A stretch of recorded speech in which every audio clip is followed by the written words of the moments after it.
A Maryland county one step closer to becoming a maternity care desert. As of this month, there's no hospital in Cecil County with a delivery floor.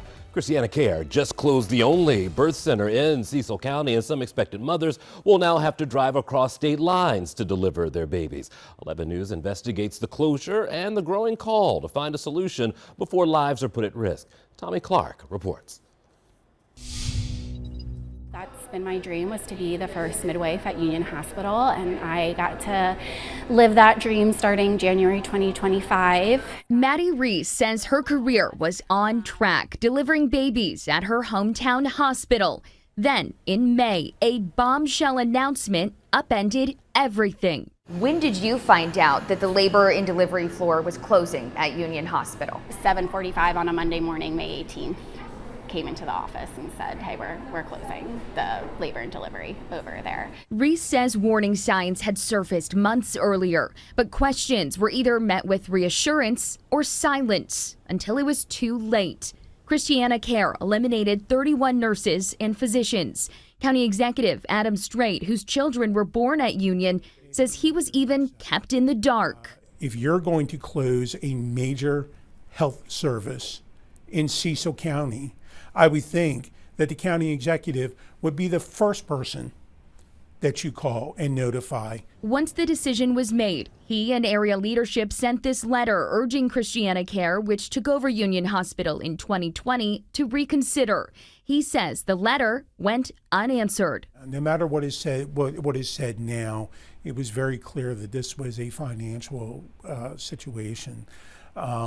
And they just felt like there wasn't any money in it anymore. Closing the family birth center was a tough decision. ChristianaCare shared their reasoning with the community at a recent public hearing, also telling WBAL-TV 11 News investigates in a statement, quote, "This decision reflects several realities that have changed over time: an ongoing shortage of obstetricians and pediatricians, a decline in births at Union Hospital, and changing needs within Cecil County, including an increase in more complex pregnancies and an aging population in our community." Now, instead of giving birth here at Union Hospital, expectant mothers are being told to travel to Delaware or even farther, and depending where you live in the county, could be anywhere from 20 minutes to an hour. There are access concerns for folks in Cecil County now. The Maryland Healthcare Commission says ChristianaCare failed to give proper notice before choosing to close the birthing center, allowing the state to negotiate protections so Medicaid patients can deliver in Delaware at no extra cost during the transition. Union Hospital is committed that those patients won't have out-of-pocket costs. They're not going to be balance billed.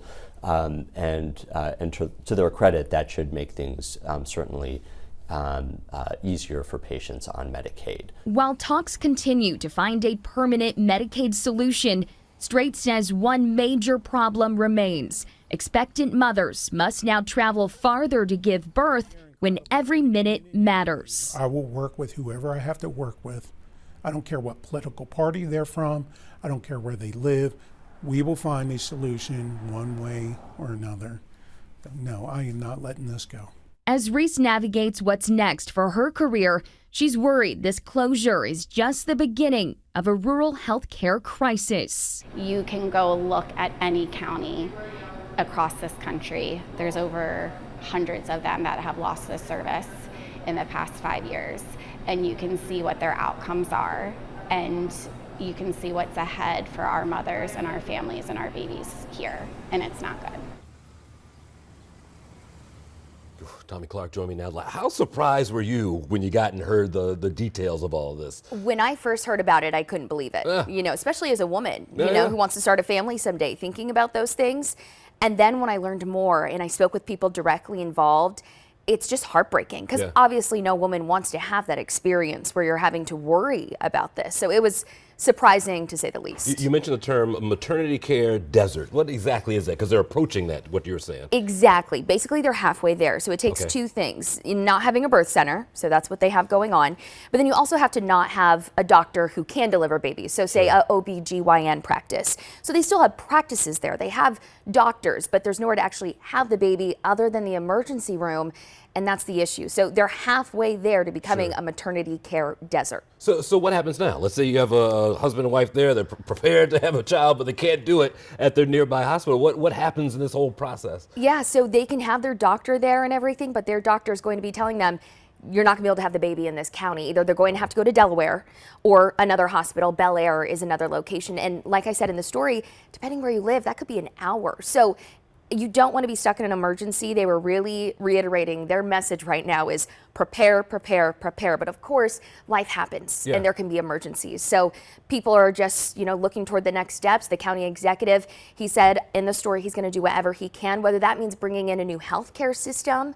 There are lots of possibilities, and they're not giving up because they need to have a birth center in their county. Sure, even the poor midwife that you interviewed, I mean, it was even mind-boggling to her, it sounded like. Yes, and she kept her job at that time, but she was explaining to me how she lost all of her coworkers, 30 people. And she broke down a little bit, telling me this wasn't included in the story, but she said they all left at the same time. They all walked out together and kind of had that emotional moment, as a team and left together and dropped off supplies to the emergency room saying, this is yours now. If there's an emergency, you're going to be the one to deliver a baby. Wow. It's hard to believe, Jason. I've never heard something like that. All right, Tommy Clark, thank you for coming by. Thank you. We appreciate it.